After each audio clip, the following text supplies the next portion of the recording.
안녕하세요, 천나입니다. 오늘 여러분들과 함께 알아볼 내용은 현재 국토부와 경찰이 손을 잡고 이 전세 사기를 잡는다고 합니다. 이 전세 사기 관련해서는 과거부터 사례도 많고 피해 사례도 상당히 많은 거죠. 그렇기 때문에 과연 어떻게 전세 사기를 잡을 것인지 한번 알아보도록 할게요. 그래서 영상 보시기 전에 좋아요랑 구독 한번 부탁드릴게요.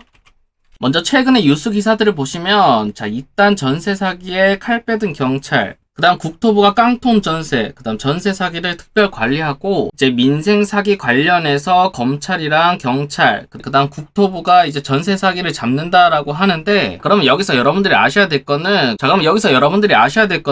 과연 전세 사기가 무엇인지부터 알아야겠죠. 그래서 제가 여기 보시면 여러 가지 사례들을 가지고 왔는데 대표적으로 전부 다 전세 사기라고 칭하는 것들입니다. 자, 그러면 여기서 여러분들이 이 각 항목별로 이게 사기인지 사기가 아닌지를 알 수 있다면 여러분들은 사기를 당할 일이 없는 겁니다. 그래서 문항들을 한번 보시면 여러분들이 전세 들어갈 때만 해도 이 전세값이 집값의 70%였는데 집값이 현재 떨어져가지고 깡통 전세가 됐습니다. 과연 이게 사기일까요? 그다음 두 번째는 기존에 근저당이 있는 집을 들어갔어요. 여러분들이 이 사실을 알고 있는 상태에서 당연히 공인중개사도 뭐 괜찮다라고 했겠죠.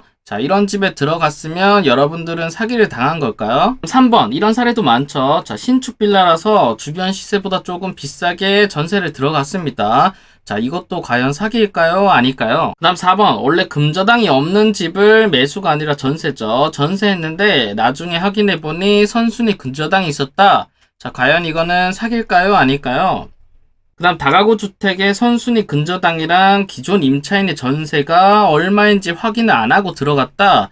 과연 이게 사기일까요? 아닐까요? 그 다음 건물의 총 전세가가 매매가보다 높다. 보통 뉴스 기사에 나오거나 대부분 전세 사기라고 말하는 사례들이 이 범위에서 벗어나질 않을 겁니다. 여기에 대한 답은 마지막에 말씀드리고, 뉴스 기사 내용을 조금 더 보시면 최근 일부 지방에서 전세 계약 당시보다 매매가가 낮아져서 보증금을 돌려받지 못하는 소위 깡통 전세 위험이 커지고 있다고 하네요. 그래서 정보가 부족한 사회초년생 등을 중심으로 전세 사기 피해 사례도 계속 증가하고 있는 상황이라고 합니다. 그러면 실제로 어떤 방안들을 실행할 거냐면, 첫 번째로는 전세가율이 90%를 초과하거나 전세가율이 경락률을 초과하는 지역의 경우 시군구에 이를 통보하고 지자체 합동으로 위험매물 점검 중개사 교육, 그 다음 이상거래 점검을 실시한다고 하네요. 그 다음 두 번째로는 이 보증보험 가입 활성화를 위해서 다자녀나 청년, 그 다음 신혼부부 같이 사회 배려 계층의 보증료 할인율을 높여준다고 합니다. 그래서 현재 한 50%에서 60%까지 할인을 해주고, 이 가입 한도 같은 경우도 수도권은 7억, 지방은 5억까지 상향하는 방안을 검토한다고 하네요. 그 다음 세 번째로는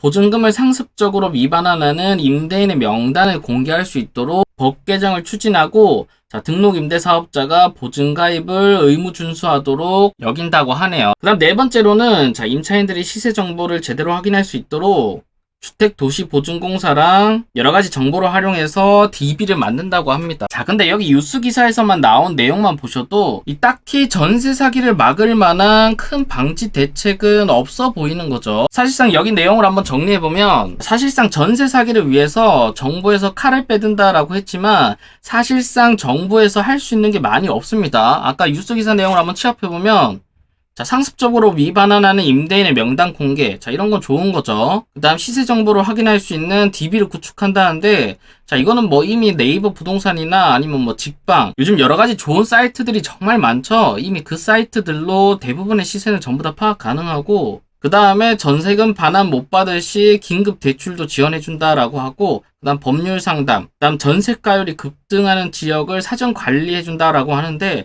사실상 지금 여기 나온 이 모든 조건들은 이 전세 사기를 원천 차단하기에는 불가능한 조건인 거죠. 근데 정부에서 이 전세 사기를 방지하기 위해서 할 수 있는 게 많이 없는 이유가 있습니다. 왜 그러냐면, 제가 아까 전에 처음에 질문을 드렸는데 사실상 여기 6개 문항 중에서 사기라고 얘기할 만한 문항은 이 4번밖에 없습니다, 결국. 왜냐하면 이 나머지 것들은 어떻게 보면 전부 다 본인 잘못이에요.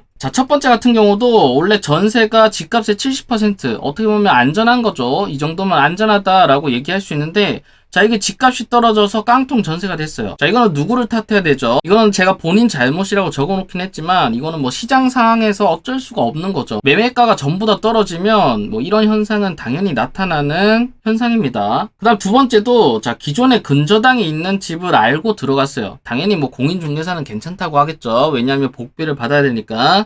근데 어쨌든 내가 이거를 알고 들어갔기 때문에 이건 누구 잘못이죠? 당연히 본인 잘못입니다. 뭐 공인중개사가 괜찮다, 뭐 집값의 70%다, 80%다 이런 거랑 상관없이 나보다 선순위가 있는 순간 내 전세금은 보장받을 수가 없습니다. 그 다음 3번도 신축 빌라라서 주변 시세보다 조금 비싸게 들어갔다.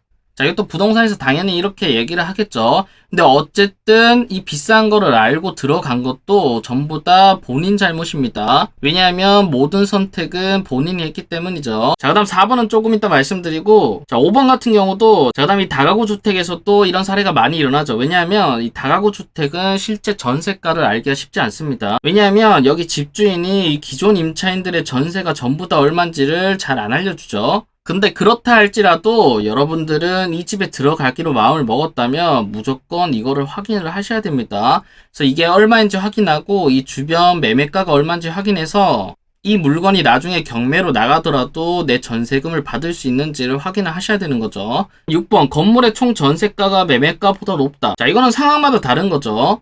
자, 과거 2, 3년 전에 만약 거래된 금액이 10억인데 해당 건물의 전세가를 다 더해보니까 한 12억이에요. 근데 현재 주변 기준으로 매매가가 뭐 한 20억 정도 된다 라고 하면 안전한 거죠.